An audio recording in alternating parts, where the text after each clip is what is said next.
Okay, let's talk a little bit more about the sales process. What are the reasons that people buy, and what are the reasons that people don't buy? Why are they going to buy your product or service? Why are they going to say no to your product or service?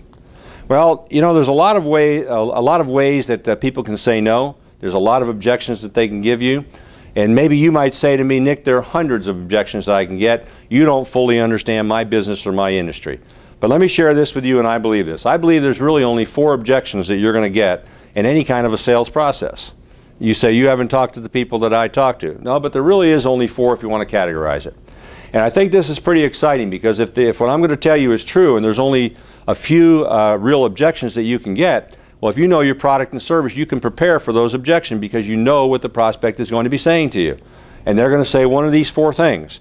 They're going to say no hurry. Hey, this looks good or looks interesting, but I'm not in a hurry to do it now. You know, and people in the life insurance business, you know, people want to put off buying the plan. They want to put it off until they die. Well, they don't know when that's going to happen. And so you need to do something to show them why it's going to cost them more money if they wait. So no hurry.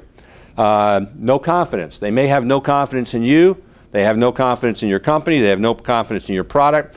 But you're going to be able to overcome that in the actual presentation part by presenting yourself professionally, making sure you're focused on their needs. And the most important thing really is going to be, do they have confidence in you? Because they're buying you. They may be looking at your product and service, but they're really buying you. So no hurry, no confidence. The next thing is no need.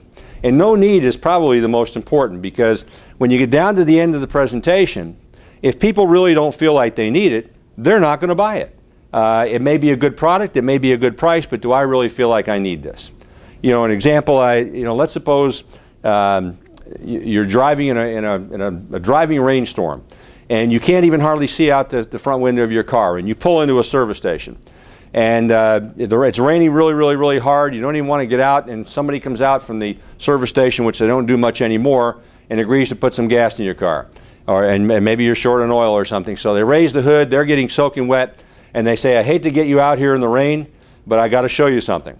Now, let's suppose before they did that, you saw a big sign on their window, and the sign said batteries, $199 batteries, $75. Would you buy a battery that normally sells for $175 for $199 for $75? If you didn't need one, I wouldn't care what the deal was, you wouldn't buy it, would you? But let's suppose that station attendant got out and said, I hate to get you out in the rain, but you need to look at this. And you see there's a cracked battery there, and you're in a bad neighborhood or a bad area of town at a bad time in a terrible rainstorm.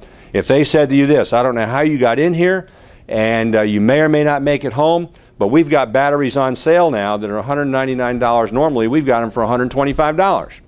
Even though it's more than the deal was that you saw in the window before when you didn't feel like you needed it, if you feel like you need it, you're going to buy it, aren't you?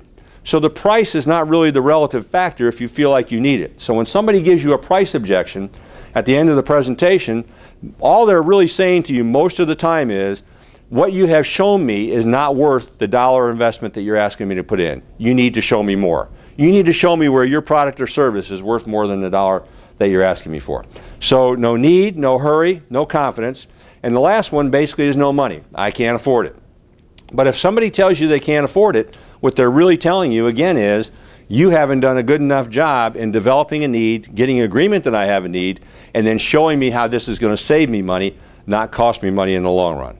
So those are the 4 basic objections you'll get. No need, no hurry, no money, no confidence. They'll put it in 100 ways.